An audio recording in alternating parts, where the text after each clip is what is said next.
Yeah. That represents about 40 years of playing together. Where's the audience anyway? So that is at the Falcon Arts Center, and right in back of us is a beautiful waterfall with a gorge. Oh, Flows under a bridge and down into the Hudson. oh, Marlboro, it's on the west side of the Hudson River, uh-huh. at the beginning of Ulster County, about 15, 20 miles north of Newburgh. That's where all that is. And it's a very beautiful spot run by a guy named Tony Falco, who's been doing jazz first behind his house in a little studio, and then he bought an old Oh, factory. And it's just a beautiful spot. And of course, this was during COVID, so it was outside. The audience is kind of above us and out this way and to the both sides. And yeah. the Thursday night in August, just a wonderful, magical evening. And there's more. And that was recorded on this Q8 here. Oh, That's very nice. So, ladies and gentlemen, let me first just introduce um, drummer Bob Meyer. See, now I have too much attention on how the correct pronunciation. all It's right. Meyer, isn't it? Meyer. Yeah. Yes. You know, normally Meyer Or when I think of Meyer, I don't think of an E before the Y. I think that's part of why I'm. Yeah, because there's Myers and Myer and Mier and Meyr. I get some of that too. Siegel. There's a lot of different ways to spell Siegel and or Segal. People consistently say Segal, but anyway, what's in a name? Still pretty late to dinner, that's all. Exactly. So Bob and I, most of our relationship, I should say, has been online. I mean, we have met, but he's on the East Coast, I'm on the West Coast, and um, yeah, you're one of the, I would say, few people who have carried on a conversation with me because I'm always putting stuff out. I mean, a lot of people comment on that, but actually carrying on a conversation, I think you're one of a few people. So the thing is, you're doing that too, right? Yeah, somewhat interrupted by COVID, but I mean, one of the reasons I really wanted to carry on that conversation is because I appreciate you and everyone else who struggles through and makes things happen in the world of creative music, in the world of jazz. We know it's not easy. In the past, I've run jam sessions and you know all that stuff, and it's always a challenge. It's always a challenge to get that to keep it going. Really, I mean, it's easy to start, Yeah. and finding different venues. Venues come and venues go.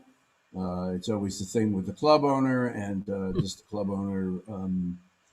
Uh, if it's he's not getting enough bar business or whatever, and then it closes down, and then it goes somewhere else. And but you persist, and I Yeah. It's really also appreciate it. interesting to get the musicians, you know, to um, to be involved. I mean, I remember when I had for 2.5 years I was curating a place called Bar Fedora, Saturday Night Jazz, Yep. and that was it was a great room, but it had its own, you know, money thing. You know, it was basically the door. You know, basically, and when I first was going to considering doing it, I was talking to a friend of mine, a great drummer, and he said, he said $7 for parking. Oh, that'll never happen. And then what are you going to charge at the door? And I said, that's enough of jazz having to be on a shoestring. Jazz is just as important as rock and pop, and people will pay to come and sure enough they did. It was great. It was a really beautiful room. It wasn't hugely expensive. Catalina's was more expensive to go to, and it worked great. But getting the musicians involved who you want to involve. And I don't know about you, but my jam session, which lasted for 15 years, this first 7 years was fantastic. We had a really easy location to come into and no real stage. It was on a floor, the stage Mm-hmm. itself. Mm-hmm. And so I would get a lot, and just the way I run it, I just would get a lot of people coming in and able to go up and play. And what was my point? Yeah, after 7 years, we had to start moving around, and then instead of an instrumental and singer jam Mm-hmm. session, it started to become a singer session, and then kind of a mediocre singer, and that's when I had to finally stop it because I couldn't take that. That really was so not enjoyable for me. Yeah. Yeah. Well, there's an interesting philosophy in running a jam session. I mean, you certainly want to keep it as high as musically high as possible with the best musicians. And then there's that other level if you want to encourage the young folks Yeah. to come in. So you don't want to discourage people with less experience and even that aren't as good. Yeah. Because that's first of all. I mean, I come from. I'm going to be 76 in a couple of weeks. I've been around for a long time. I remember when there was no such thing as jazz college. It wasn't legitimate music. Yeah. Yeah. It was legit music, and then there was everything else. Yeah. Was the term. And the real school was, paying your dues, going out on the road, Hmm. having having the booking agent or whatever the manager run off with all the bread and leaving you stranded in Iowa. And all Yeah. kinds of I'll never do that again. I mean, there's an old joke about Elvin Jones teaching at back in the professional drum shop at Franco Polito, may he rest in peace, and Elvin for sure, teaching at this great music drum store, and guy goes up to him and says, "Elvin, I'm here for my lesson." And Elvin goes, "Oh, okay. Go out and get me a sandwich." And the guy goes out and gets a sandwich, comes back, and he says, "Okay, here's your sandwich." He says, "I'm ready for my lesson." He says, "Oh, all right, but first you go out and get my laundry." And he goes out and gets his laundry, and then a couple of more things. It finally comes back, and he says, "Elvin, I'm ready for my lesson." He says, "Hey, boy, that was your lesson." So, it's kind of but it was definitely being on the bandstand. I know, I think it was Adam Nussbaum said to me once, he says, "Man, I learned more by getting fired from a band than I ever did from all the years of playing." It's all true, obviously. It's nice to not get fired. Yeah, it's all part of it, and it's It's all so part of it. it's Yeah. not just the music or the technique. It's Right. as you're saying, it's like So there's that balance between, and like a good jam session to me is where the band that's hired, the rhythm section or whatever it is, and plays a set, and hopefully people come in and listen, and the younger people come in and learn, or the less experienced, and then you open it up to all kinds of different levels, and so that's part of, because if you're running a jam session, in a way you're not, in a way you're a teacher too. You're a teacher. You understand that it's that's really what it's, a communal lesson, and we always learn. I mean, everybody has something at whatever level that they do that no one else does. That's like a snowflake. There's no two alike. yeah. Someone has a question for you already. Dale Boatman. He wants to know if you taught at Saginaw Valley College in Michigan. I did not. That's a different Bob Meyer, I think. There you go. That is the answer to that. Yeah. Are you from the East Coast? I am. I'm actually. I am now in the town where I grew up Oh, after having lived in D.C., having lived in New York City, in the Manhattan, in the Bronx, having lived in California twice in the Bay Area, living 10 years in Washington State in Olympia. oh, Talk a little more about that because that's important. And Israel for a year and a half. right, right. You So were you were in Israel. You had a what's the word? You had a I worked with Arnie Lawrence forever. He had a school out there.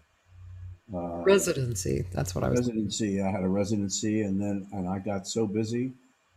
I was working. I was working 9 days a week. It was amazing, and I worked. That's the other beauty thing about music is Arnie had a band. We would play. We would take a taxi to where did we go? Givat Zev, a place outside Jerusalem, and then transfer at the Delic, which is the gas station, into a Palestinian Authority van, and go to Ramallah, the capital of the Palestinian territories, as it were. This is still occupied land, but it's all very complex. But we play in a club called Flamingo. We played there for probably a year, Wow. and the band was the most amazing. There was Palestinians, Israelis, Americans. Mm. The bass player often was just a French Israeli guy, and so the message is music. Music just it doesn't have politics; it just has music. And I ended up playing in a band with a guy that lives in Brooklyn. His name is Tariq Abuji, but he grew up in Ramallah, and his aunt is Hanan Ashrari, who anybody who can remember back when Palestinian spokeswoman on CNN, a very brilliant woman. Hmm. That's his aunt, and I mean all these divisions, stuff that divides us between with religions and all this crap is all just put aside with music. Music is just music. So I played in a band with him. I was the only non-Palestinian. Here's this New York Jewish guy playing in this band. I played for Yasser Arafat in Bethlehem. Yeah, it's like was amazing, and I could go on and on, but Arnie Lawrence was what a wonderful human being. Um, Was he American?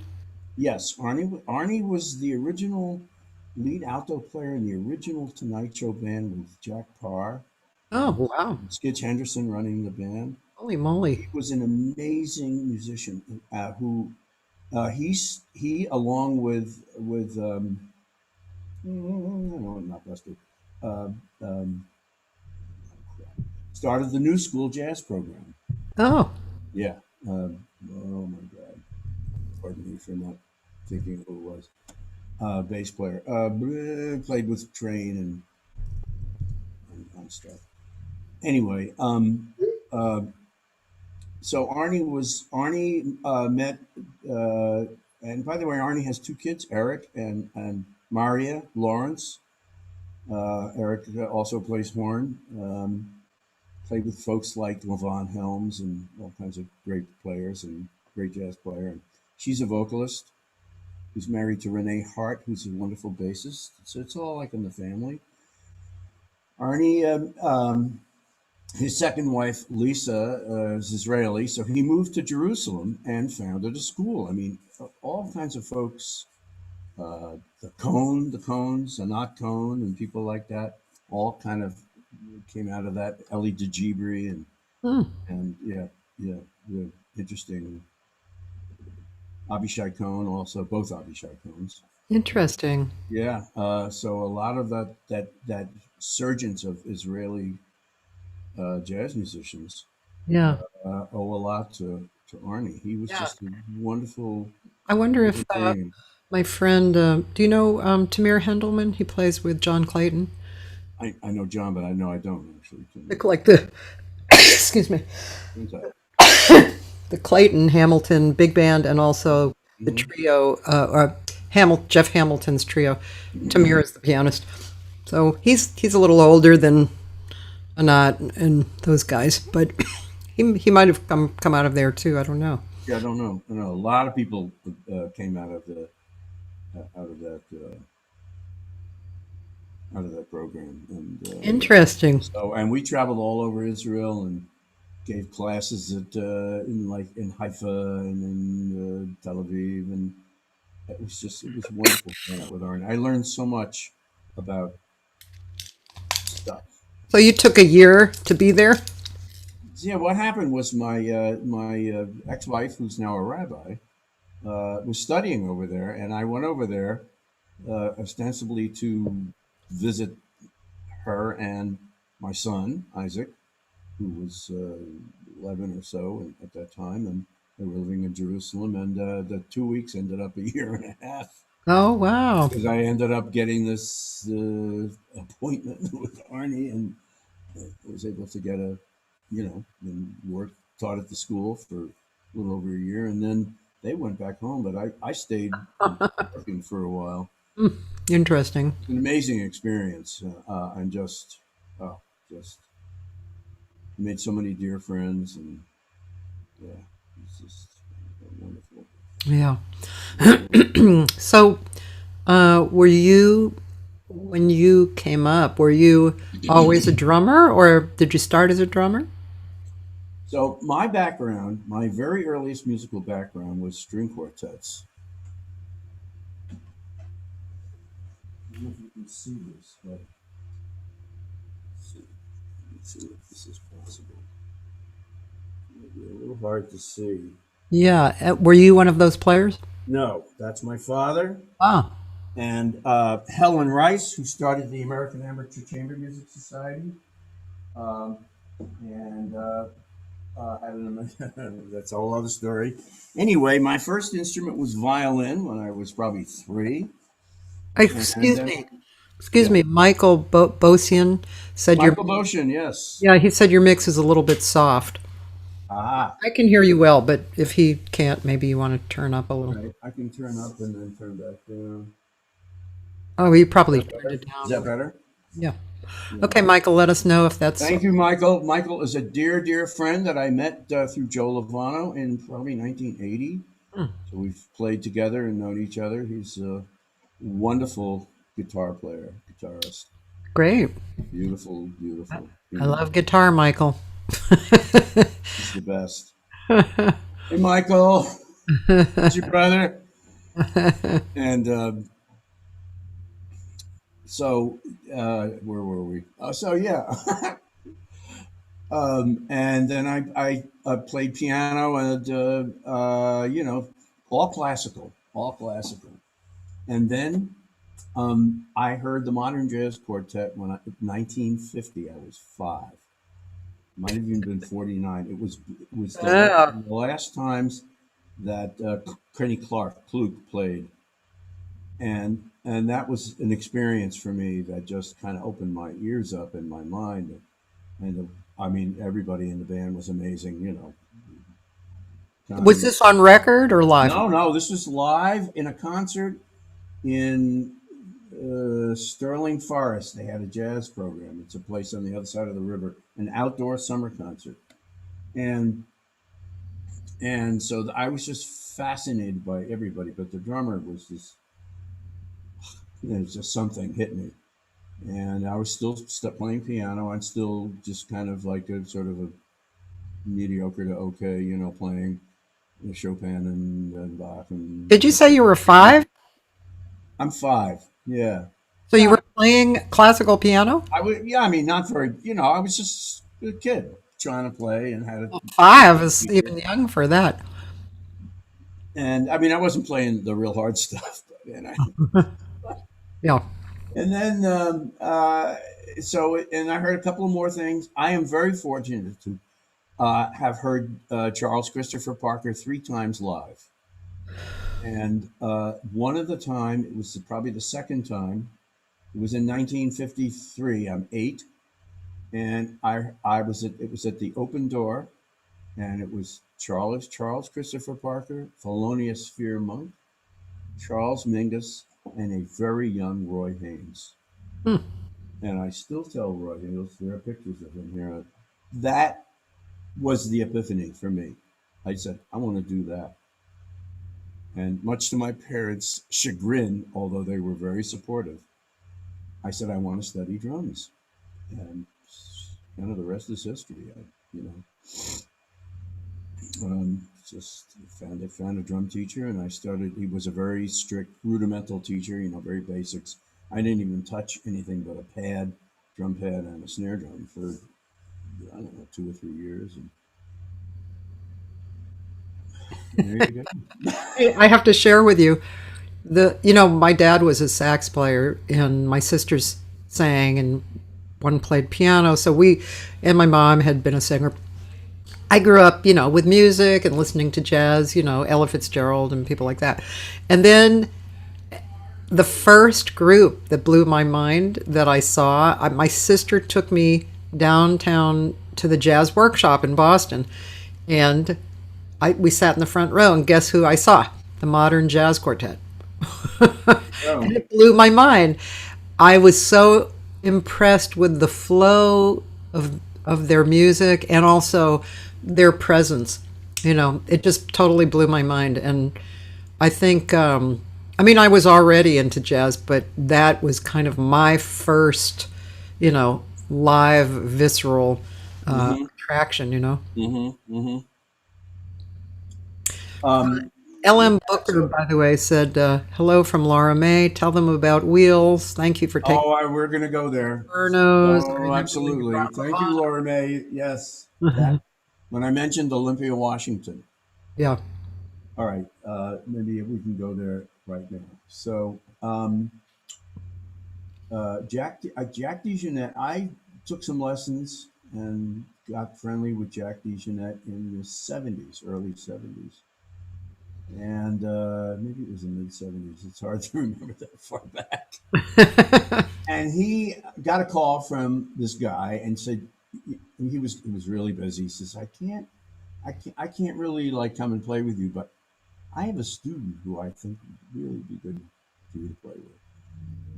And so he gave us, information, got on the regular phone, no cell phone. And so I gave the guy a call, and his name is Burt Wilson, otherwise known as Wheels. Wheels was his nickname from Sonny Simmons, who you may know. He was married to Barbara Donald, a great trumpet player, and Sonny Simmons. He's either Africa Brass or one of the other playing English horn with Coltrane, great saxophone player.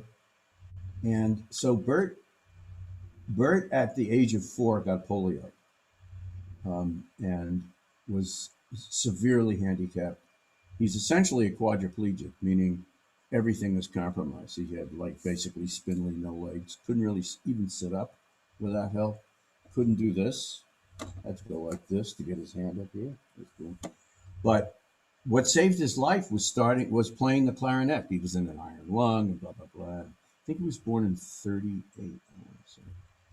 Anyway, so this guy developed into one of the most amazing musicians. And I mean, his list of students, what's his name who leads the Saturday Night Live band? Horn player. I can't think of his name. I don't know. I don't watch anymore. Yeah. I mean, I saw Ernie Watson take a lesson with him. Oh. I mean, heavy cat. So Burt became this amazing horn, played tenor, alto, soprano, clarinet, and bass clarinet. Couldn't play flute because he couldn't hold his own. Huh. But an amazing instrumentalist who developed his own system, particularly of multiphonics and stuff, and an amazing composer. Beautiful, beautiful music. And this trio that I'm playing with, we're doing a lot of his music, including some of the stuff that's like Love Heals, which is just really hard to read. A lot of his stuff. It's harmonically dense and rhythmically and everything. But so I met Burt. He was playing with a drummer named Steve Haas at the time. Steve Haas? Steve Haas. Guy who lives out here? I think he's out there now. One of my favorite drummers. And yeah, there you go. And also, I'm trying to remember his name. You would also know who it is. I'm spacing on his name. So what happens when you get to be shit. Yeah, I'll think of it. Anyway, luckily there was room for me, and so I started playing with him. And so he was living in Bearsville, maybe outside of Woodstock, and then he was living in. I think he moved from there to Putnam Valley, which is north of where I live. I'm in what's called the town of Cortland, near Peekskill on Hudson, between that and Croton on Hudson. For those who know, about 30 to 40 miles north of downtown Manhattan. We're on the east side of the river. And then he was moved back up to the Catskills. Not in great situations for him. Lo and behold, one of the people who is from Olympia and knew Burt from their days together when Burt lived in the Bay Area in Berkeley.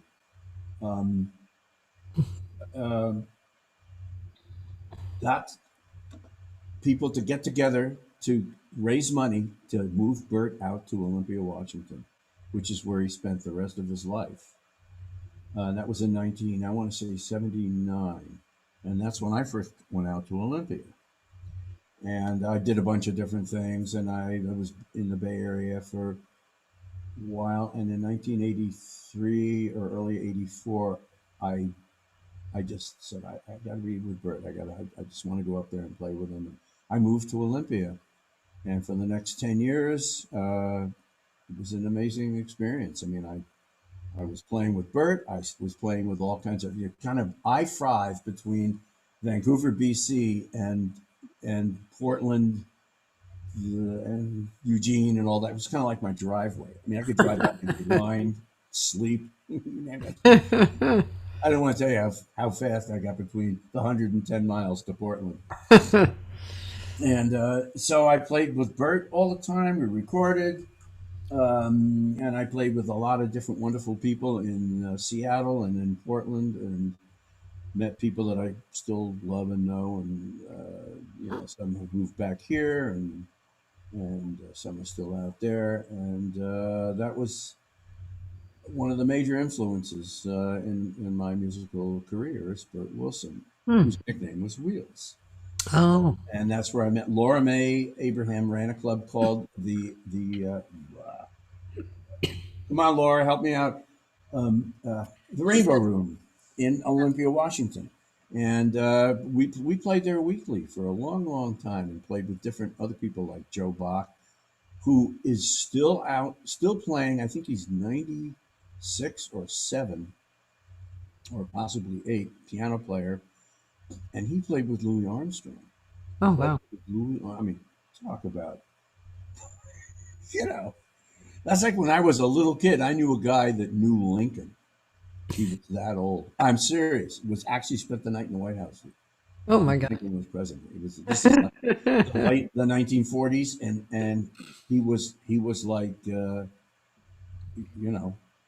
97, almost 100 years old. Anyway, oh gosh, this connection. Laura did say, I don't know why she said Michael Moore. Michael Moore, thank you. Lester Palomino was his nickname. Is his nickname? Don't ask. Everybody had a nickname. Michael, thank you, Laura Mae. Yes, Michael Moore is a piano player. It was a band called Obrador. Michael Olson, Michael Moore, and a few other wonderful people. And they still get together, I think, and have reunions. Steve Bentley's a drummer. It was not a band I was in. And I remember the original drummer, Jim Doney. Sounds right to me. Am I right, Laura Mae? Manuel was in there, Manny, and who am I missing? Tommy. Anyway, Tommy Russell, great flute. Yeah, a lot of memory. And yeah, Obrador was an amazing group, and Olympia was an amazing town. That's where Evergreen State is, university or as college, a very kind of like the very liberal, very. That's where I met my ex-wife, who, by the way, I'm extremely close with. She's actually the rabbi of the synagogue I'm involved in. Oh, cool. That's another story, because she wasn't born Jewish either. So I was there, got married, had a kid, Isaac, who lives in Seattle. It was this wonderful, amazing. And you can see my son, Isaac Meyer, on Netflix on a show that's called Age of Samurai. Really? He's one of the talking heads, one of the historians who speaks, and it's an amazing, if you like. Wow, I'm going to action. write that down. Yeah, Age of Samurai on Netflix. Age of Samurai. Shout out to Isaac. So, yep. And yeah, Burt. I mean, we could spend the rest of the hours just talking about Burt and his music. I mean, I'm sorry, Laura Mae says Jim Doney, Steve Lucino. Lucino is the bass player. Steve Lucino. Yep. Right. What was Manny's last name? He knows all this stuff. So Laura Mae owned this club. Oh. Okay. I think her brother, Andrew Abraham, was part of the also. I think he's now in like Minnesota or someplace. Oh yeah, I knew she owned a club. Yeah. Yeah. And she, it was one. I mean, it's so supportive, and love you, Laura. Thanks for helping me out too. She's So cool. I was there until '94. The first 10 years, the first 5 years was amazing, and then I'm an East Coaster and I'm a forest dweller. That's another part of me.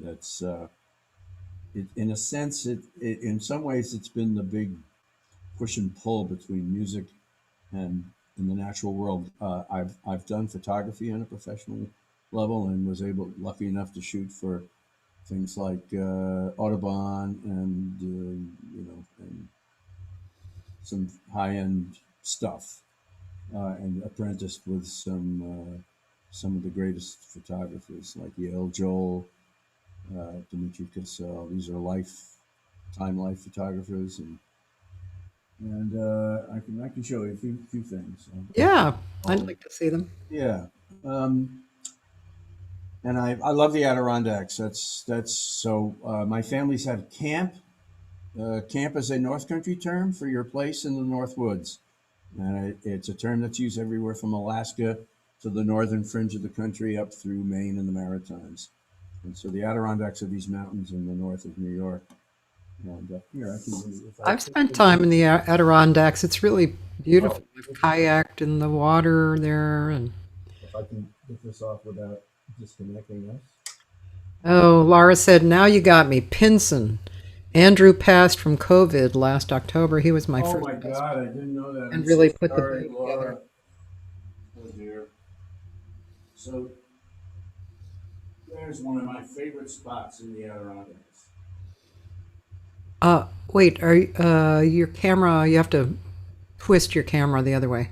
I think Okay, there is we go. that's right side up, right? That's right side up. Yeah, beautiful. Yeah, that's called Pyramid. It was Pyramid Peak, looking at the high peaks. I mean, a lot of people, especially out west, go, hills. They're not as high, but boy, they're steep and they're beautiful. And I have like here's a map of the Adirondacks, and my Mm. camp is right there. It's a little tiny lake. Mm. It's a huge place. The Adirondacks is you can fit Yellowstone, Glacier, Yosemite, Kings Canyon, Rocky Mountain National Park, Cascades National Park, and add 1 million acres, and it's still not as big as the Adirondacks. It's 120 miles by 100 miles of a combination of public and private land, but it's all regulated. Even the private land is regulated by environmental need, and it's an amazing place. So that's a part of my world. And okay, so where that goes back to, and there's lots of pictures of places I've been. Hmm. This is my studio, and Yep. I am kind of a collector of those are pretty much uh, Collector of in my drum. neighborhood of yeah vintage stuff. Mm. The kit with the light, that's a 1941 group of kit, and Uh-huh. there's another kit that's back here that's even earlier, and I'll talk about that a little bit. But so I'm not only am I a forest dweller, and it's just kind of my thing, but there's something about the grit and intensity in the East Coast that I missed as an Easterner. Right. It's not that. Listen, there's great musicians everywhere, Yeah. as you know, as a traveler too. Yeah. It's just there's no getting around that it's the one place in the world where there's an unending supply of musicians in the jazz world. And never a month goes by, even during COVID, where I don't meet somebody new. Mostly young folks and stuff that are coming from other places. It's Hmm. kind of stopped during COVID, but it's really true. I mean, most of the people I play with are much younger than me, everywhere from like 20s to 30s to this the group trio that I'm playing with that you can find on YouTube. Uh, We'll, um, we'll we'll go hear that. yeah, is they're both in their I think early 40s, maybe Uh-huh. 30s, young kids and stuff. Brooklyn transplants who've moved up here.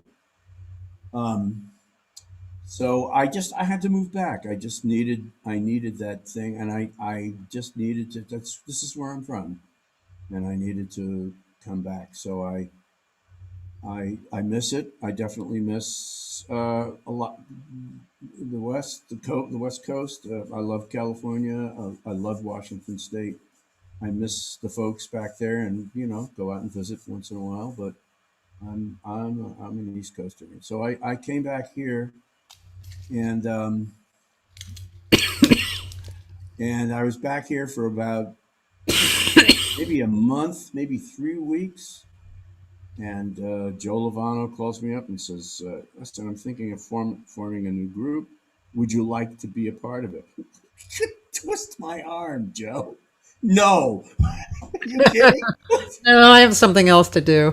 Yeah, something else to do. I really want to play like weddings and club dates. Don't worry. So maybe I'll just hold on to this. It was a group called Symbiosis, and we did some touring, and it was great. Eric Friedlander on cello, Ed Schuller on bass, Joe and his wife Judi Silvano. Would you mind putting the camera stable? Yeah, it's like, yeah, okay. Yeah. Maybe we could go hear something now. That would be great. There we go.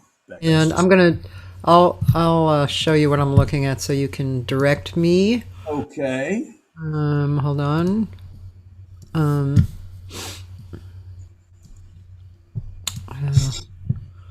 And okay, so I could just plug in something. Sweet and Lovely, or let me see. Do Sweet and Lovely. That's a nice. Okay. So that's Brian Copeland on bass and Dan Blake on saxophone.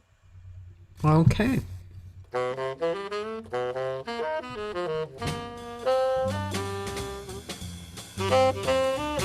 And this was we just did spontaneous concerts. We call indoor outdoor during COVID, and this is right out here, and the neighbors and community people from all over the place came and sat on my lawn, which sweeps down from the studio. Okay, cool.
Cathy, yeah. If you want, we could actually space this out, and what I'd like to do is find a Burt Wilson tune, Sure. so that people can hear that. So it will be either with the same group, or we did one concert where we have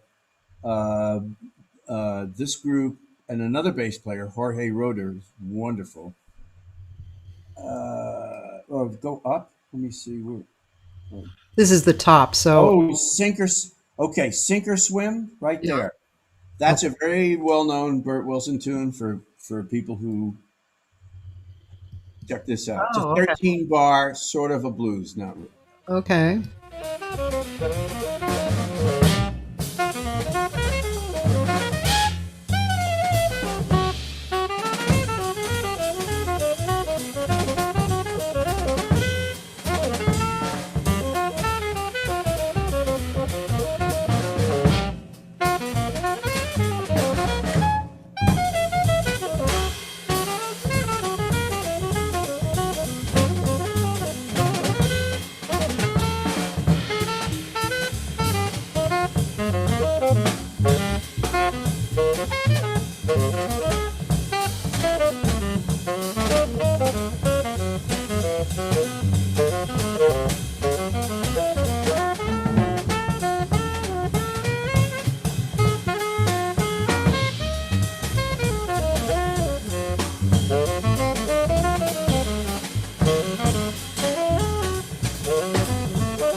Was this the trio that you were speaking of? This is a trio that just rehearsed, literally just finished 10 minutes before you and I got on.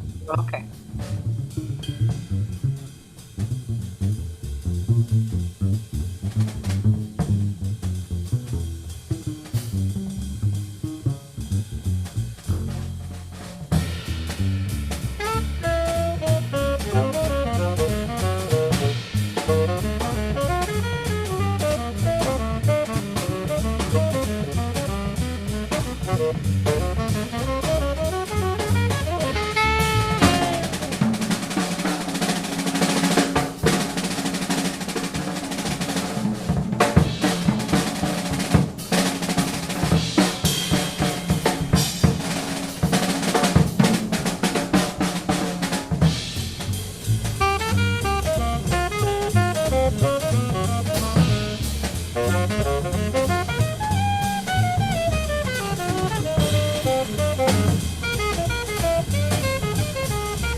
There you Cool.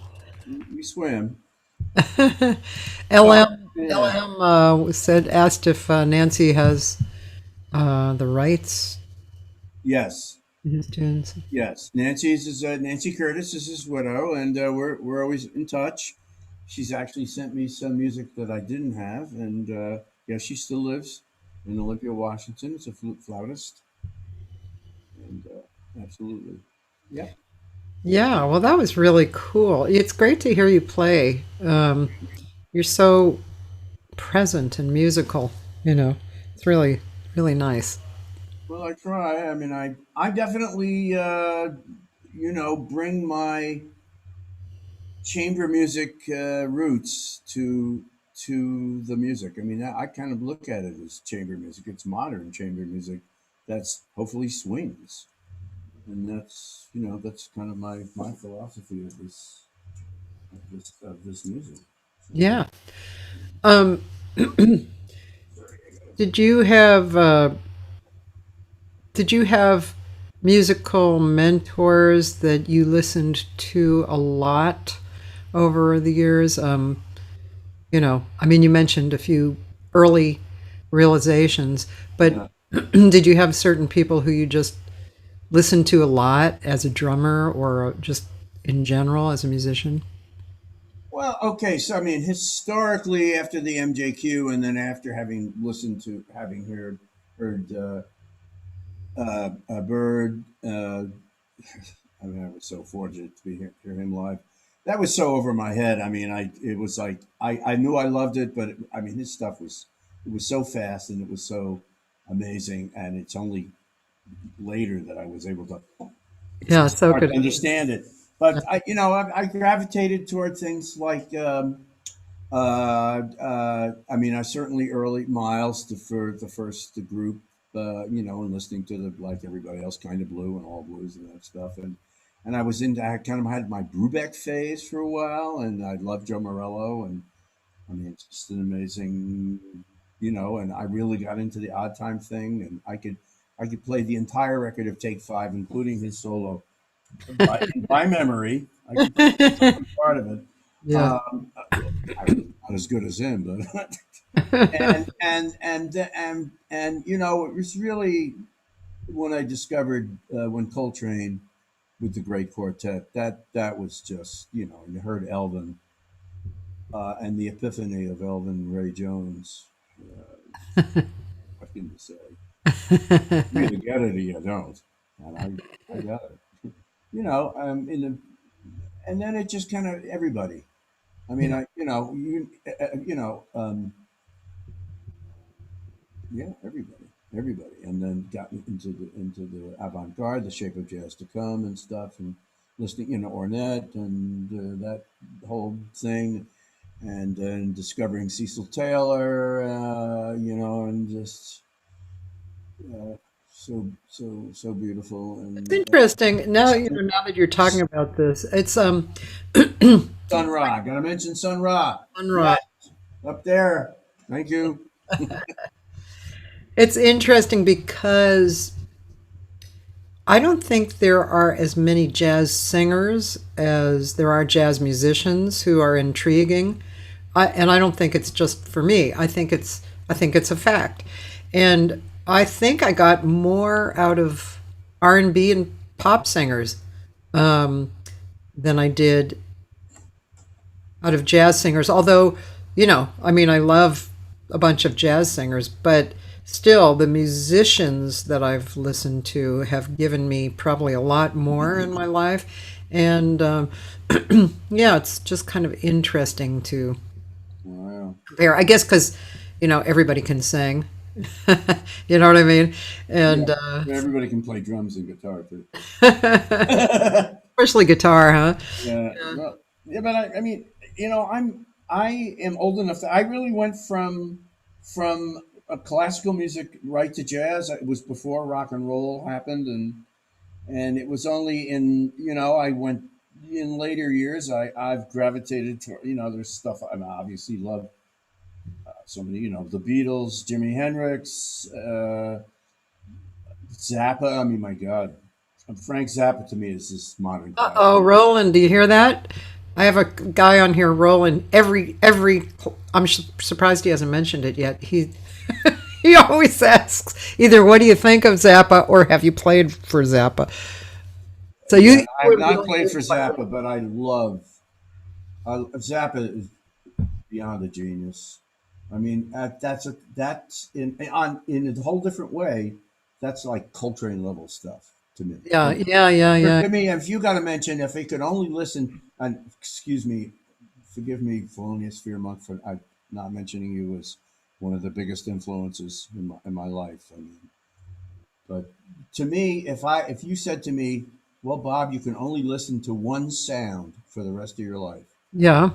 John Coltrane, done, done. That sound, one note, one note that he plays is the whole universe of everything. It's just that sound just transports me.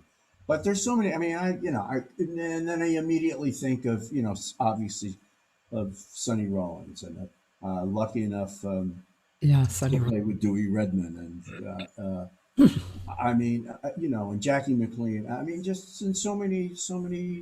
Obviously, Joe Lovano, Mike Brecker. I mean, Yeah. all these wonderful people. I played a lot, and I should really want to mention because I played and toured and recorded with the late great John Abercrombie, who I miss dearly. We were very close friends. He lived not too far from here, Oh. And what an amazing, I mean, you talk to anybody, I don't care, rock, jazz, blues, anybody that knows him just goes, yes, thank you. What a sound, what feel, what everything, and just a beautiful human being. And I was a big fan of his from college. yeah, I'm looking at him right now. There's pictures of him. Yeah. I'll send you a. I took a song Hippityville in college and I wrote lyrics and I'd been singing it for years. Oh, yeah, yeah. I'll send you Yeah, the yeah, thing that I recorded. yeah. Actually, I Well, recorded it twice. there's so many people. I mean, for everybody I mentioned, forgive me for not mentioning all the other people.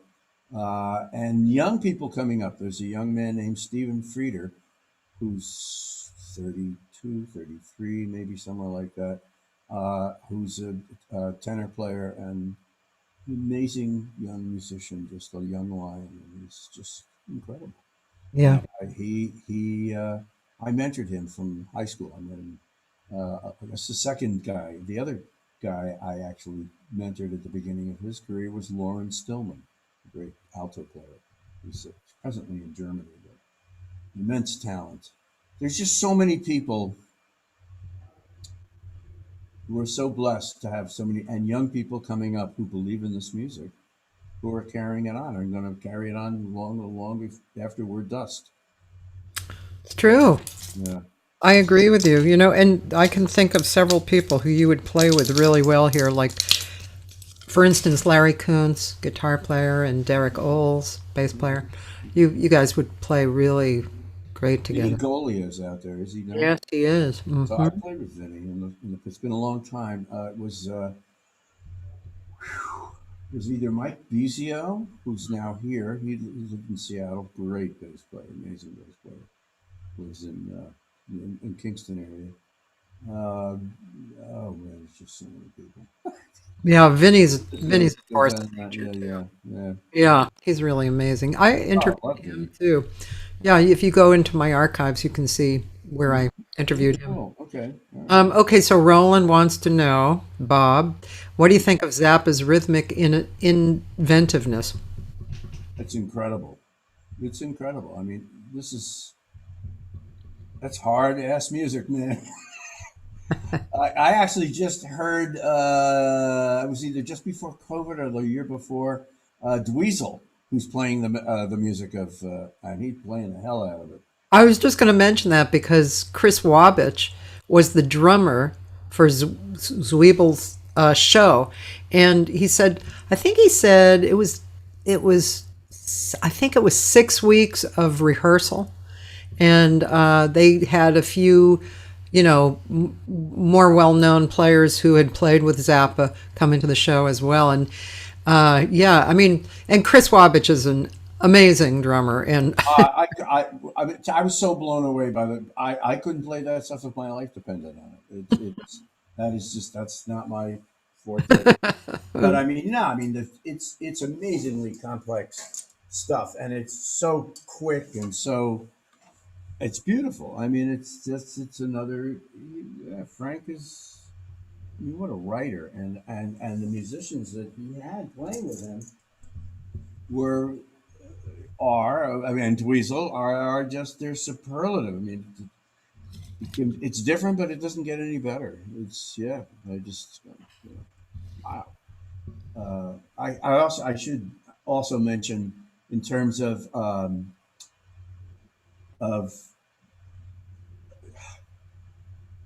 Mahavishnu and where that went. yeah. Obviously, that whole group, yeah. Why am I spacing on the drummer? I should everybody come on. Somebody tell me. And With Mahavishnu. yeah, Mahavishnu is Roland, you should know. somebody tell me. I There's a can't. recording of him playing. Who's he playing with? Who wrote Nut Bill? Why can't I remember? Oh man, piano player, amazing piano player. And playing. I mean, he just played everything. Oh God, drives me nuts when I can't think of names. It'll come to you. It'll come to you in a minute. Sorry, guys. Did you want to say some more about the outdoors? Because you said you wanted to talk about that. Well, yeah, I mean, so I'm a hiker. That's what I did yesterday. Did an 8 miler hike around. We were very lucky here in the Hudson. We're near the Hudson Highlands, and I can actually do a hike where I walk out my driveway, go down the road, cross the road, and I'm in the woods for thousands of acres. Oh, And it's a combination of trails, old woods roads, and bushwhacking, which is trailless.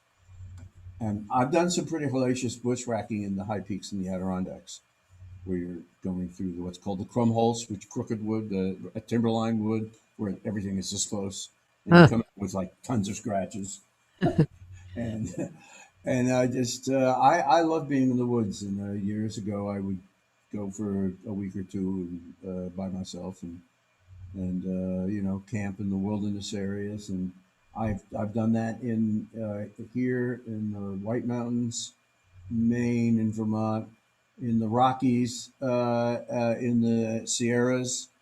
I did about 150 miles of the John Muir, Hmm.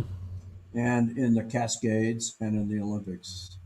Uh, and so I've done some extensive hiking. So, let's tell us three All th- right. Yeah. three So, things that you love about it, oh God, it's just or more.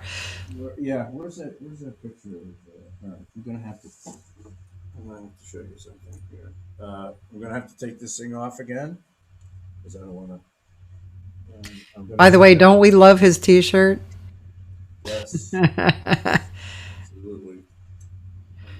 is the Here we no go. BS T-shirt. So okay, here we go. Oh, here is a picture. Oh my God! There's me in Bert's house with hair.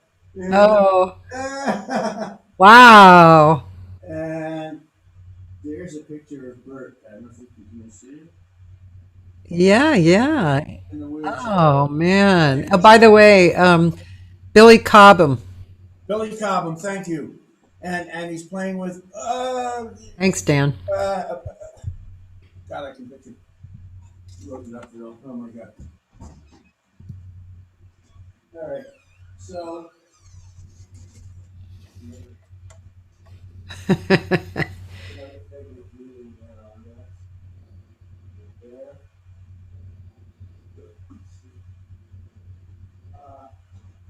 this place right here. We don't really hear you. You hear me now? No, not really. Wow, I might be coming to you. But we are seeing everything. I don't know what that picture is, but it's cool.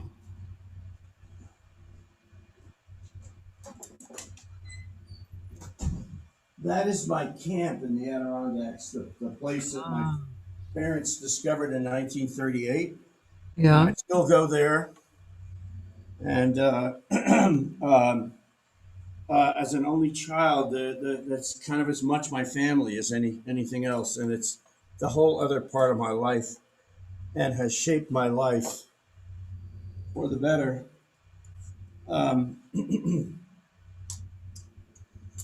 just it's beyond words. I don't want to get too emotional about it, but the memories are never ending.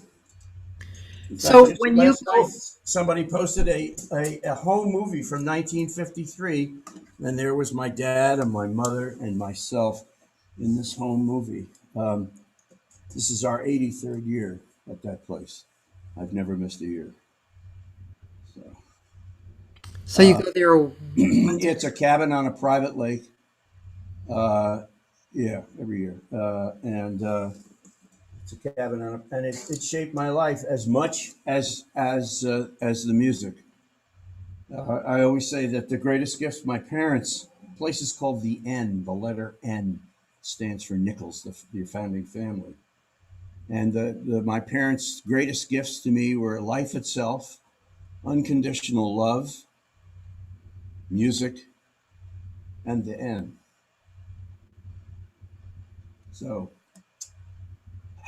that shaped my life in love of the outdoors and the wilderness, and I'm very much an advocate. I'm even on a few committees in terms of advocating for wilderness protection, and there's a lot of stuff going on. Particularly, COVID has really exacerbated the overuse of what's called the high peaks area in the Adirondacks. The what series? The high peaks, which is the higher mountains in the Adirondacks, because just so many people are going there to recreate, and it's been happening. And then the COVID exacerbated it because people could no longer get on a plane and go to this place and that place, so they all flocked to, and it's kind of overwhelmed the infrastructure. Anyway, that's this is another story, but yeah, that's just as much a part of me as and shaped everything. And of course, you not only are what you eat, you are you play who you are, and so part of me is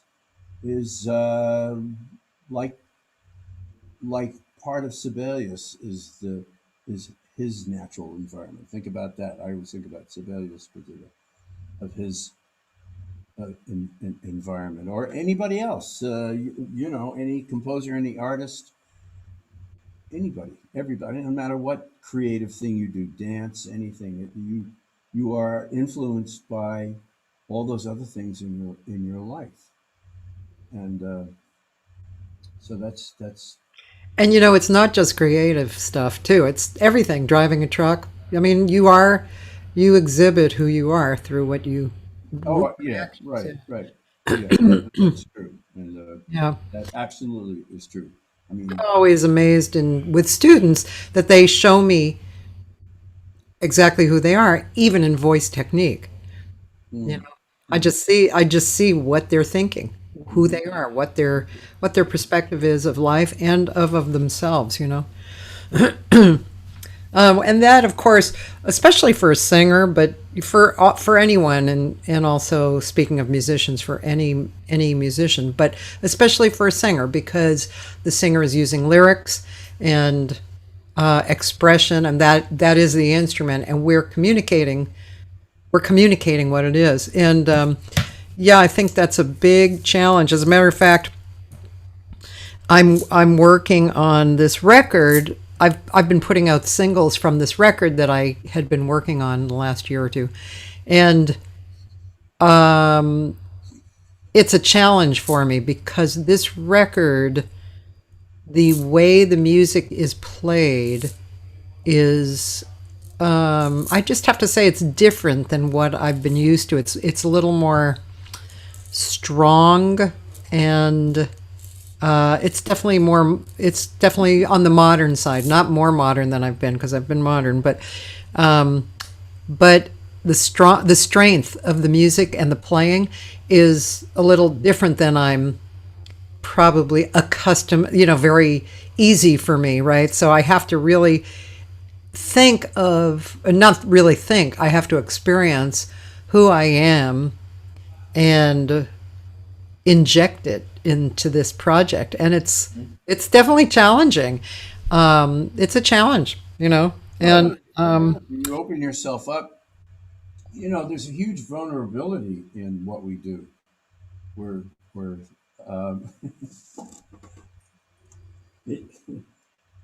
it's a funny thing I'm going to say, but it's kind of like that dream that everybody who's been or lived or been a New Yorker has had. You all of a sudden you're like in your underwear and you're in the middle of Grand Central Station, and you're like totally exposed. You're out there, and it's like, oh my god, or something, or some kind of vulnerability dream. right, right, right. It's really true. You are very much exposing your inner self, and that comes with risk, but without risk life is boring.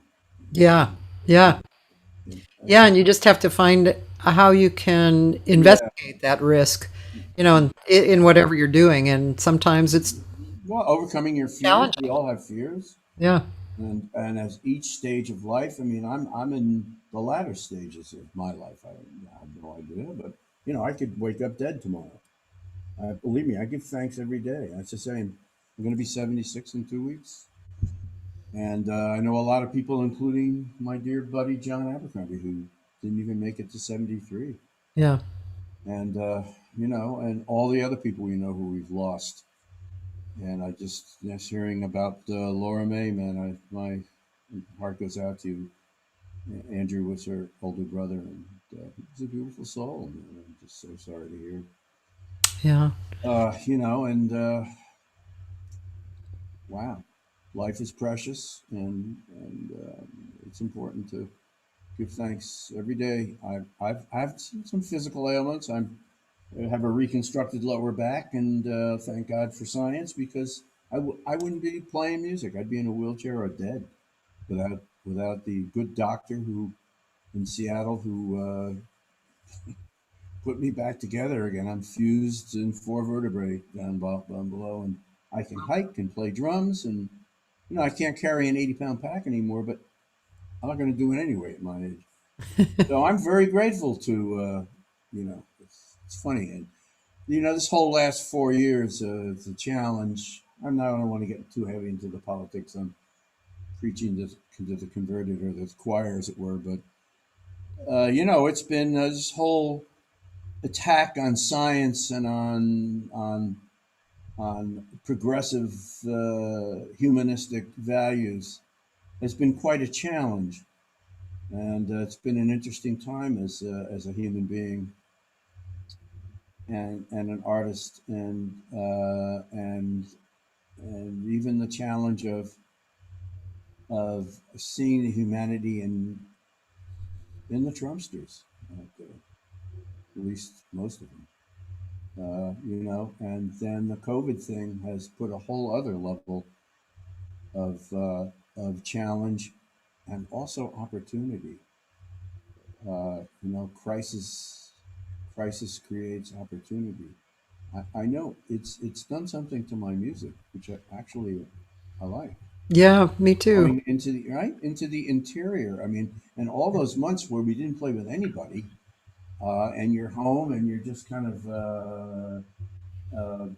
doing whatever you do, playing, practicing your own stuff. It's been decades since I've played, to quote, records. But I think it was Adam Nussbaum who sent me a whole bunch of music of stuff without drummers, like piano and bass. Oh, Where we got it. But it's not the same because you're playing with them; they're not playing with you. yeah. But I mean, just that kind of stuff, and all the stuff that I learned from doing that, because you're going to do something, or you're going to go crazy. Yeah. Crazy. Yeah, that's really interesting. Crazier. So, it's very. I was listening to a kind of a new age preacher out here called Michael Beckwith. It was very well known in that field, but he was saying, he said, when someone has a near death experience, it actually turns out to be and they come back. It's like a near life experience, because they almost die, then they review their life, and then they come back, and they're determined to change in a better way. And he said, I feel like the whole planet is going through that. It's a near death experience, but now it's a near life experience, and people have reviewed, and I think that's set a precedent of, how life is moving forward, which that part makes me very happy, thrilled. And of course and it sounds like you are too.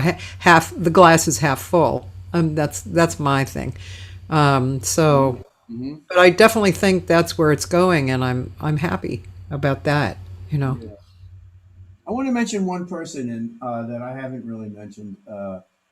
First of all, to say that one of the people in that string quartet picture was my father, who was a very good amateur violinist. He was actually a dentist.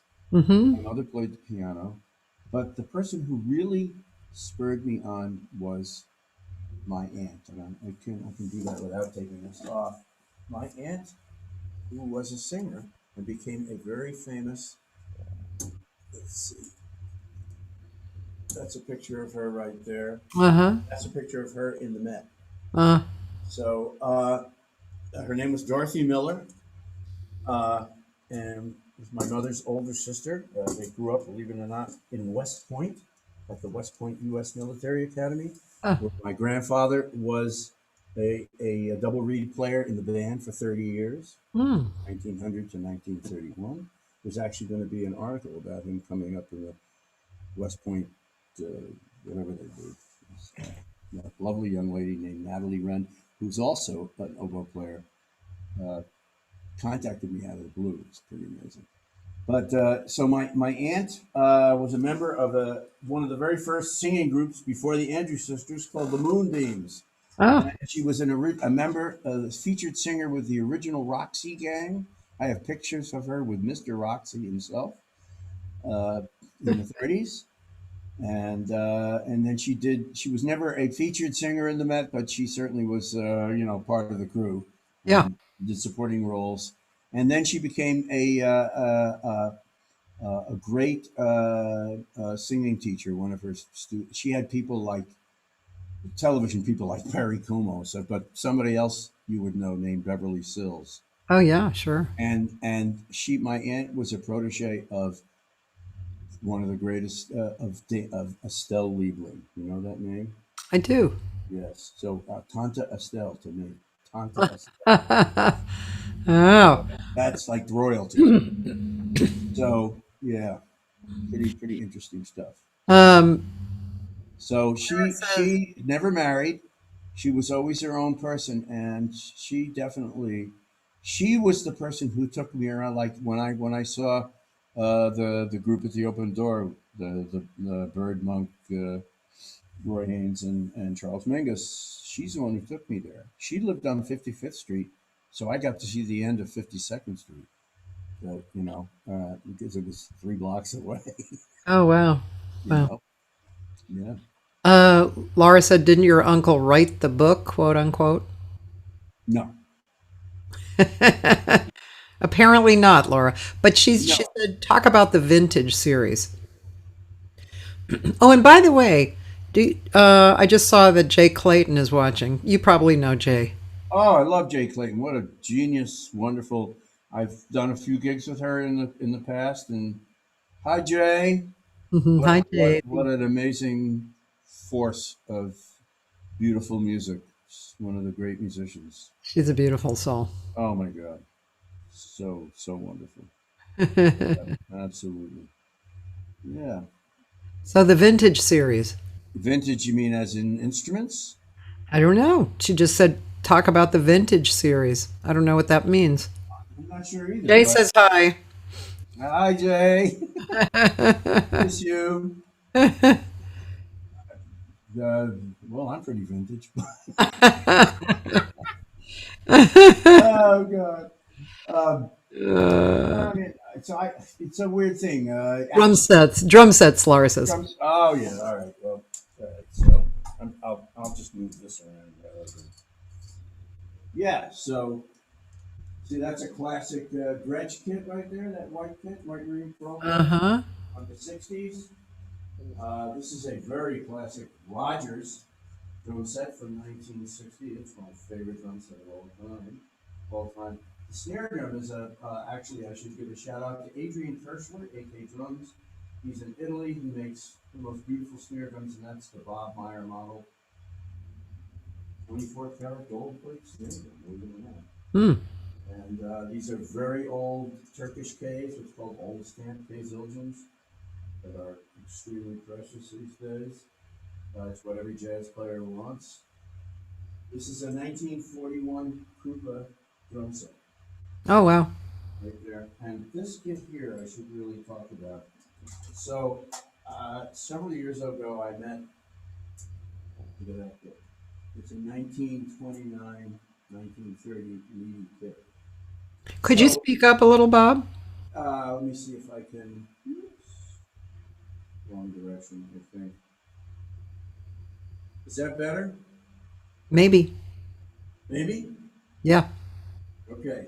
So, oh, I see what's happening. Hold on, hold on. There we go. How's that now? Same. Really? Because I just the thing turned off.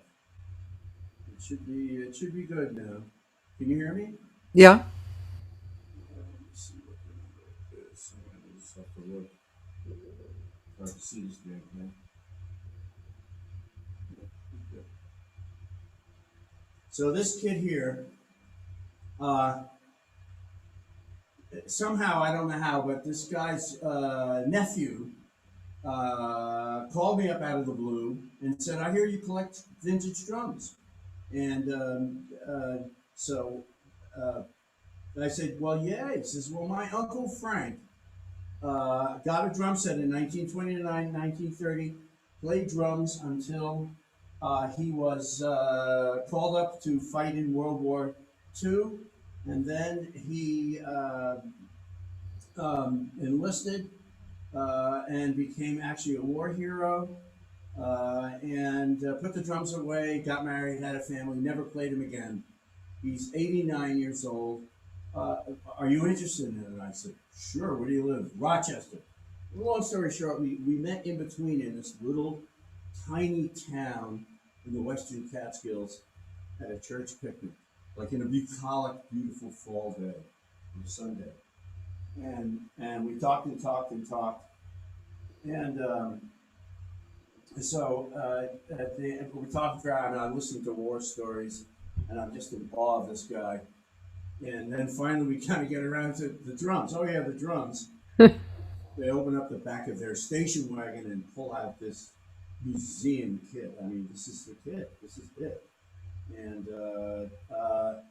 so he said, "Are you interested? Would you like to have try this kit?" I said, "Oh, please, yes." And he says, "Can you give me $100?" And I said, "No, I can't give you $100, but I can give you $500. No, I don't know." Long story short, I gave him $100 and gave his church $400. Oh. That's what he said. So I'll play it. I'll tell you what. So let's see. Hopefully it won't make too much. So this is the original kit.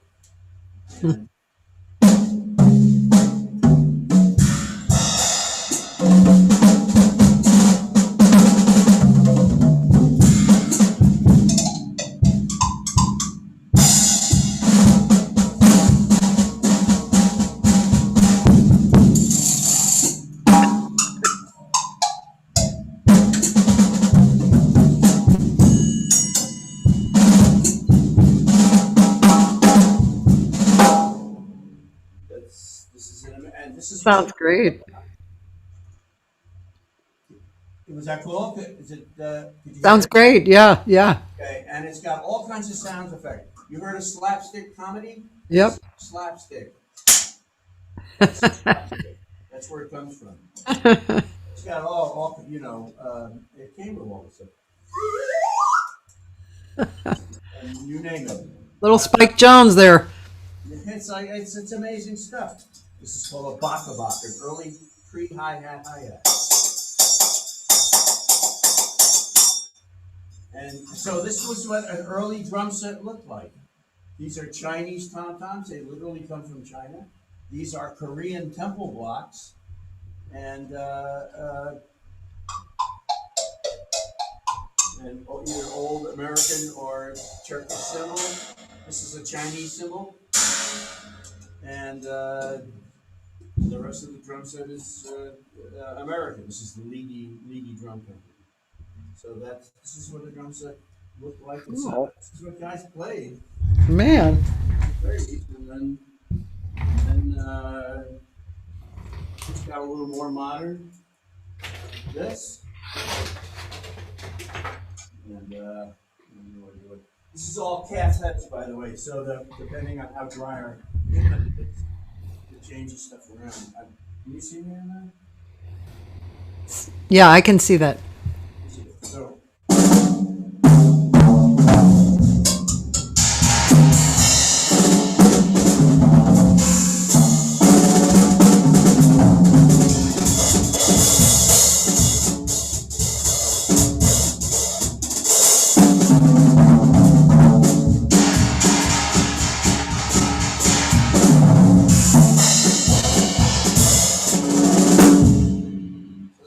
Transition drum set, still big bass drum. That's great. And mostly smaller cymbals. It didn't have like a ride cymbal. That happened in the 40s. And finally, they got to, this is essentially, even though this kid is like 1960, so this is essentially a modern kid. But so.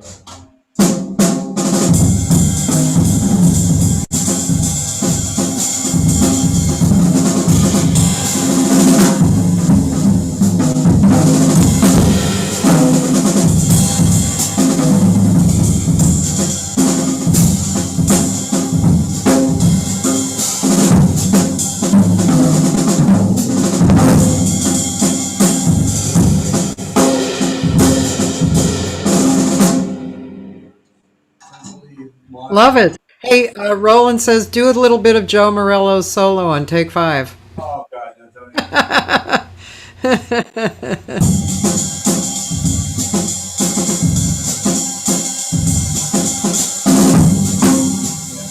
can't remember.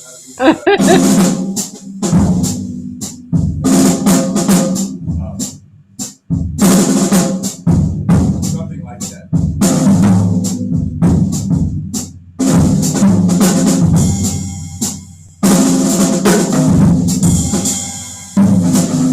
Yeah, I don't quite remember it. 5/4, man. It's just, very nice.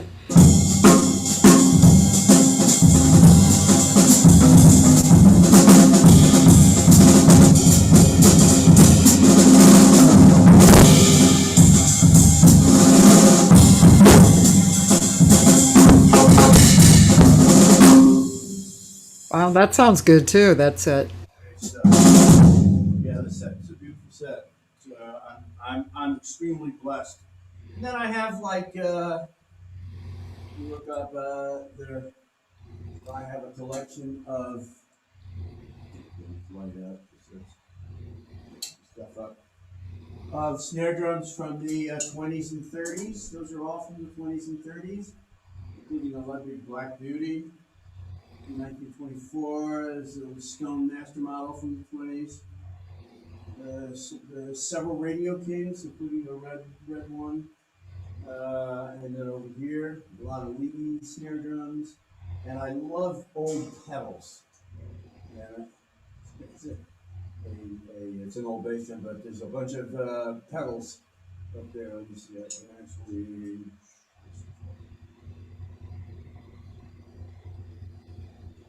Those best bass drum pedals are all from the turn of last century. They're all, did you say they're from the turn of the century? Last century, yes. They're all well over 100 years old. Huh, wow. A bunch. Other ones up there, a silly collection of drum keys. And one of the funniest things I have is this. This is a toy drum set made by Noble and Cooley in the 30s. It's paper. Oh. Yeah, it was meant to be played for 30 seconds and then you break it with a Christmas present. But somebody gave it to me, so it's hanging up. Various things, some maps. This is where I live. All right. That is where that's the Hudson River. Do you know Mike Steffens? That's Peekskill right here. That's Peekskill. Bob, do you know Michael Steffens?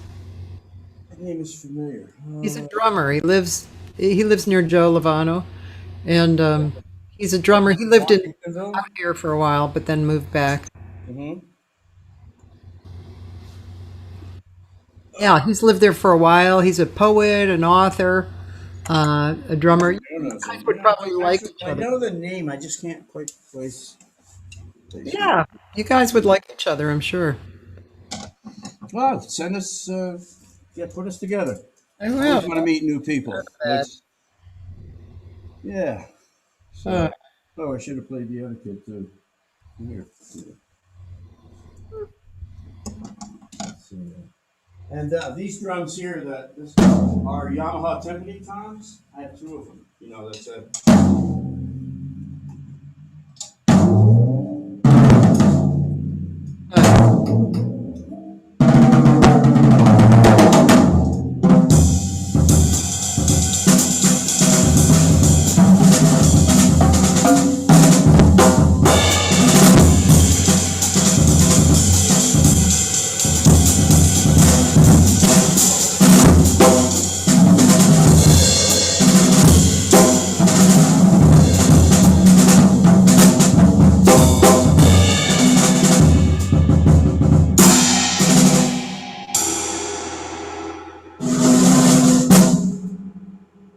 is a leading.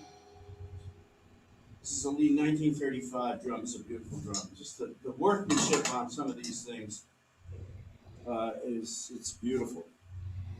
And it's really an amazing. It's called a parallel snare mechanism. Uh-huh. These were the most beautifully engineered instruments. It even has a date, 3502, February of 1935. Oh, wow. Beautiful. Yeah, very articulate. I use calf heads on pretty much all the snare drums I play, except when I have like playing outside in the summer in the here in this climate. Things get humid, so calf heads are affected by humidity. And right now it's cold, and it's actually we're supposed to get snow later.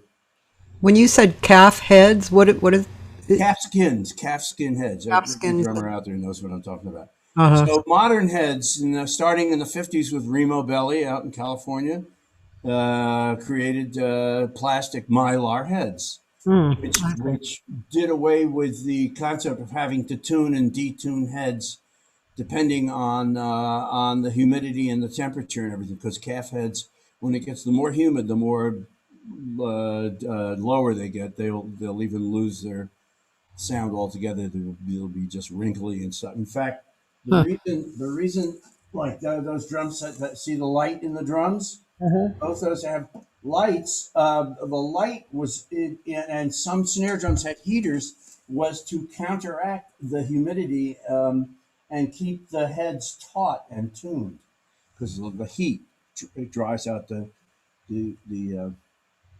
Yeah. the heads. So like those two old kits, that's all calf heads, top and bottom.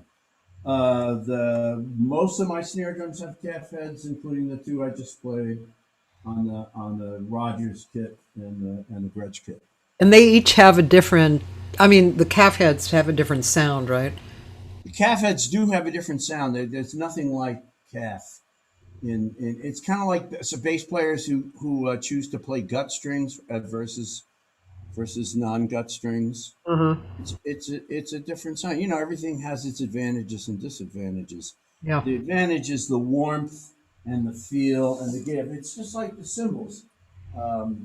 Modern cymbals are easier to play. You don't have to work them as much as the old K. These are called old stamp Ks, which is an older version of real Turkish cymbals from the 40. Those are from the 40s and 50s, Uh-huh. and they're totally handmade. And I've had hundreds of them, and I buy and sell, and because these things go for, I mean that each of those 20-inch ride cymbals is worth a couple of grand at least, Wow. if not more. Oh, they're incredibly sought after, the good ones, Uh-huh. but because they're handmade, and there was no quality control in terms of they're probably all smoking hashish over there when making these things, and it's dirt floor, and so some of them are like awful and Yeah, that sounds dogs. good. Nothing wrong with that, not that there aren't wonderful modern cymbals out there, and I'm actually very happy to be an Istanbul Agop Istanbul endorser. So Oh, when I do go out on the road, I that's what I take out because these are irreplaceable. Whereas if you lose a modern cymbal, you can get another one. yeah. So that's my vintage stuff. I literally got into it. There's a drummer in Seattle where I bought my first. Well, there's several guys out there, but there's a drummer out there named Jerry Garcia. He's nice. He's a wonderful guy. So he's a drummer out there. He had a shop, and I bought my first Radio King from the 30s, a Slingerland Radio King, which is the drum that Gene Krupa made famous. I even have two original, very first models of those, and which are very rare. Yeah. Rarity is they're more valuable for collectors. There's Yeah, a whole sure. group of crazy people out there who are collectors. Yeah. I know people that have hundreds of drum sets, Really? hundreds of drum sets. Amazing stuff, and collectors and restorers. There's a guy named Joe Meckler who's a great drummer and musician. Wow. His specialty is restoring World War II drums, which are all wooden. Everything is wooden. The lugs, everything that could be possibly wood is wood. So I see somebody looking in your door. Hello. That's my husband. Open the door and say hi, babe. Hello. Hi. By the way, he's kind of a drummer. He's not like a serious. Love your wife. She's wonderful. I love her too for all different reasons. He's a drummer. Oh. Anyway, I'm gonna go. Okay. Take Rod, pick up his car. Nestor says it'll be done probably within an hour. He'll be back tomorrow. Okay, cool. Okay. Bye, babe. Bye. Nice to meet you. I do 3 days live now, Monday through Wednesday, and then Thursday through Sunday I post from the archives. And actually Thursday, he's going to be on because he was for 20 years he was a lighting board operator for the Tonight Show, and so he has. You can imagine how many stories he has. Oh my God! Very interesting, Yeah. Speaking of wonderful bands, and Ed Shaughnessy, I met him a couple of times, and what a wonderful guy. Yeah. Wow. Beautiful. I have a funny little story about Ed Shaughnessy. So apparently Ed Shaughnessy talked a lot. And so I had a friend, Tom Garvin actually was his name. He was one of the premier accompanists on piano. And in fact, Jack Jones adored him. But anyway, so he was on the road with Ed Shaughnessy, and they had a bus, and Tom had kind of located himself always in the very back so he could kind of crash, whatever. And so one night they were coming back from a gig, and he told the band that he was going to walk home.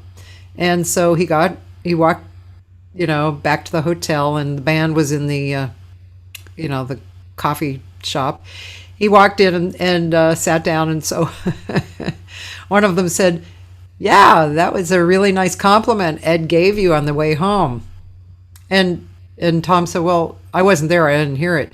And the guy said, "Yeah, we know, but we didn't have the heart to tell Ed."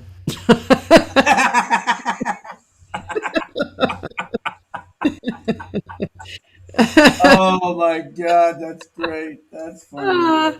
But he was a great drummer. He was very well respected. Oh, you should be. Kidding? Yeah. And just thinking of the LA scene, I mean, just obviously Shelly, man, what a big influence. One of my favorite records is Way Out West. Ray Bound, Shelly, man. Yeah, I mean, come on, man. It's, I mean, come on. That's just so. That's a record I wore out the first two records. Okay, yeah. Oh my, please. And and other guys were out there, Stan Levy and. Oh yeah. Yeah, my God. So. Were you ever into pop music or R&B, any funk? No, not really, not really. It's only in later years that I've I pick and choose some stuff I have great respect for. I mean, I'm a music snob.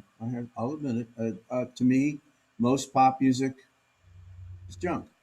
Yeah, well, I think I'm talking about the classic people, R&B. I mean, oh sure, you can't help but love the talent, and even if it's not my favorite music, and to listen to, in terms of the whole pop world from, Ray Charles, Aretha Franklin's kind of, beautiful, amazing talents, and and people, and I really respect some of the hip hop people.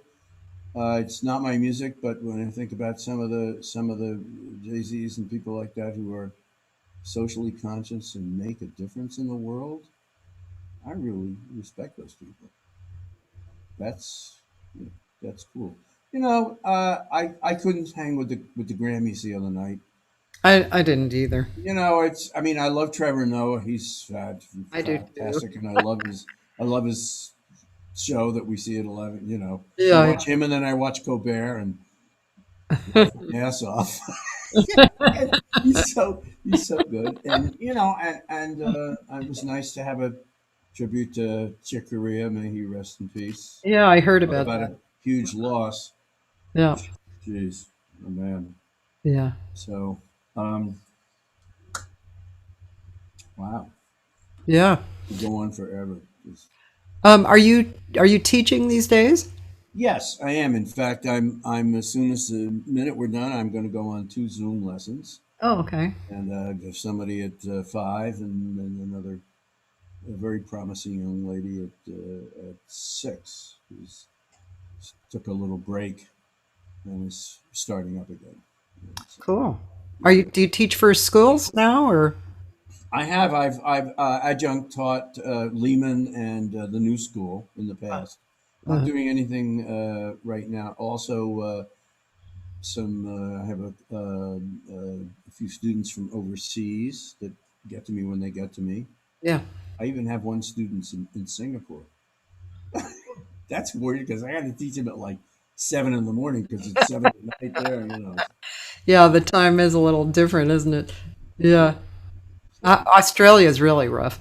oof, please, Yeah. yeah. I know. I have a few scattered. I have one student, a few students who come and go from Japan because I've gone to Japan a lot, and then from all over the country. I actually have some in-house students too who just really want to come in person, and I'm okay with that I because only have one person right now who's coming in person, and he wears a mask, and I wear a mask, and I'm vaccinated, so I've had my Moderna shots without congratulations. incident, and thank you. And so, but pretty much everybody else is online, and that's see, there's the silver lining. It's the whole Zoom thing has come into its own, and that's think about it. There's a blessing, and so now I'm teaching people. I would never teach somebody in Singapore, probably. I mean, I've had overseas students, but now it's just kind of normal. Yeah, it is. Do You you know, do you record from home? not really. I mean, I'll record with this thing occasionally. That's how the stuff you heard from Oh, the right, right. indoor outdoor concerts. That's the Q8 plus 2 other mic. It has 2 external mic. If you look above the drum set, there's a mic up there that I Uh-huh. use, and then I have another couple of mics, and I can put them into a little board, and it will all go into this thing. So it's not the same, but Yeah.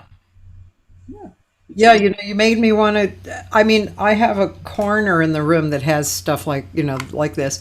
And God, I don't even know how old this is, the Zoom. Well, the Q8, just you go look online, you'll see the Q8 it's a whole other step.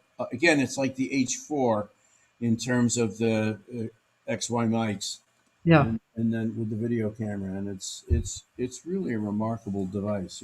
I don't want to spend my life because I'm not an audio engineer, and I don't want to like get into Uh-huh. it. Um, but I will do it with this. So yeah. Yeah, yeah. I'm actually starting a GarageBand course. I can use GarageBand, but it's not satisfying to me because I'm not that great. So, Yeah, uh, well, yeah, so you're ahead of me on that one. Totally. I also took a flute lesson for the first time since college, and Wow. where I can still play the flute, but without a lesson in years, you can't really grow very much. I'm going to tell you an interesting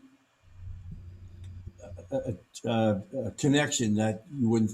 So the people that own the land where my camp is, Yeah. my place in the North Woods, are named Moise. And anybody who's a flute player knows the name Marcel Moise. Mm. He was like the flute player. It's like the of Jascha Heifetz of flute playing in the 20th century. Huh. And the husband of the woman who owns the 1,000 acres in the land and the Yeah. that was his grandfather, Oh gosh. Marcel Moise.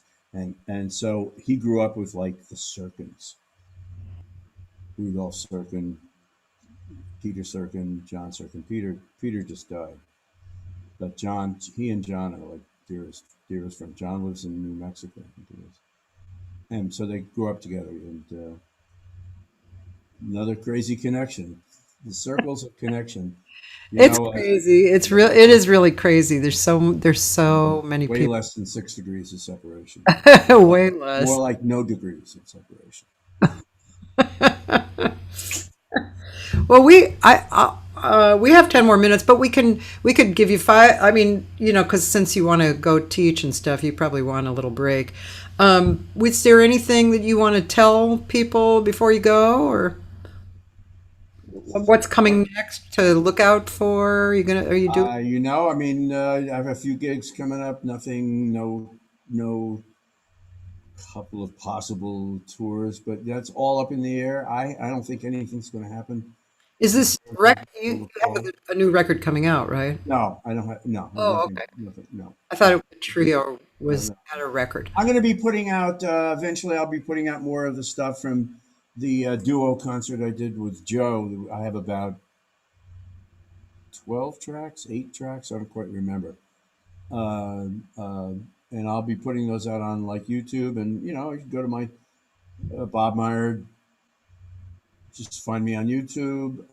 I put them out on Facebook, and I'm not too good with Instagram or Twitter or anything like that. So it's mostly YouTube is the way to go. Yeah. And as things come up, and I'll try to put some other stuff up. You can just check me out there, and I'm available for teaching.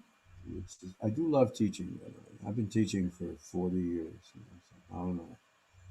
And I'm very. First of all, I'm very grateful to you for inviting me, and again, I have tremendous respect for what you're doing and who you are, and I really hope we get a chance to actually spend physical time together here in the future. And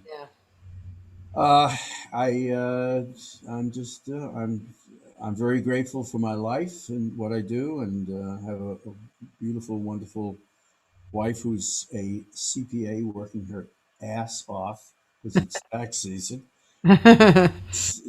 Back in the office right now. I see back rubs in her future. Oh, let me tell you, it's not just her future. I tried last night. And yeah, no, she deserves it. So, and not much else. Just everybody keep on keeping on, keep the faith. And I just want to thank everybody who tuned in, and all the people that I know and everybody that I don't know. Well, thank you so much for sharing 2 hours, and it's been fun. It's been very fulfilling conversation, and it's just nice to talk to you, for a while, rather than just like a quick. I love this because it's so relaxed and it's such a great format, and you let me rattle on and go from subject to subject, and you didn't go, yep, stick to the subject. Yeah, I get much more interesting questions. And thanks everybody for reminding me. Laura May, particularly, shout out to you. Yeah.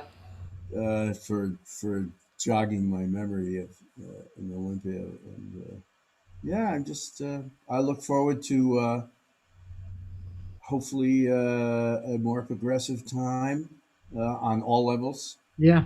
And the flourishing of the arts, and I do think that when we get a handle on this, and please, everybody, and I know I'm preaching to the choir, but God, get vaccinated. I can't believe there is anybody who doesn't want to get vaccinated, but this is crazy. But when we do come out of this, I think that the arts are going to flourish in a way that maybe they haven't flourished since the last time we had a pandemic, and it was the 20s, except it was the 1920s. It's an interesting yeah, I know parallel. It looks that way. Yeah. So, should be. I wish our current administration all the luck, and it seems like they really, they. One of the things that's important is being comfortable not knowing all the answers, and thus being open to learning and constantly improving and being adaptive, right? As things change, because things are constantly changing, and so we have to learn to change our our methods and our ways, and I mean, it's the way science works. It's also the way art works, and while maintaining those classic values of of this this right here. Mm-hmm. There you go. So, Yeah. that's what it's Yeah. about. Yeah.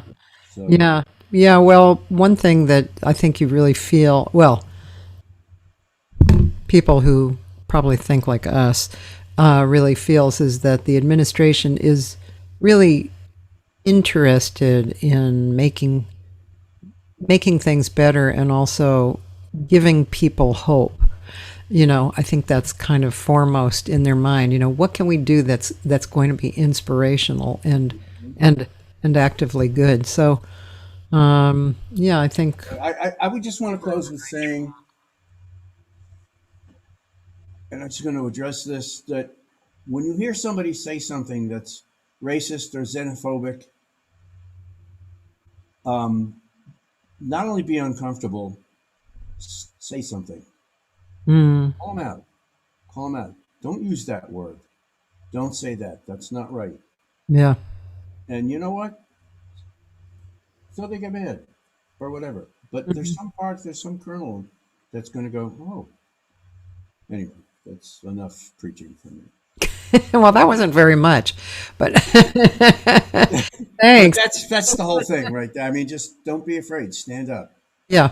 I'm very lucky. I came from a family where we walked the walk. Yeah.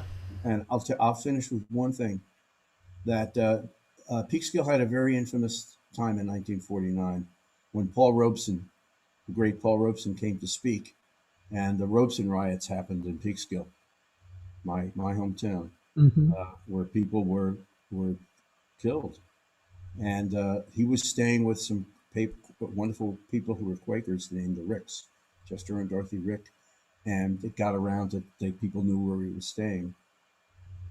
Um, they snuck him over to our house Oh. for his safety, and so I met Paul Robeson. Oh, wow. I'll never forget it. Yeah. So on that note, Well, that's going to make us think. The peace next and time love, you'll have to tell everybody. the story. Stephanie Ringo says, "Peace and love. It's real." So, Well, thanks so much. And just for people listening, tomorrow I'm going to be talking with Theo Bleckman, who's wonderful, wonderful, yeah. creative genius guy, singer, and just super creative. And then Thursday through Sunday, I'll have Gary Hoffman, my husband, who is a lighting board operator on The Tonight Show for 20 years. I'll have Nolan Shahid, who played with Duke and Count Basie, trumpet, and he's owned a studio for many, many years. He's a really great person.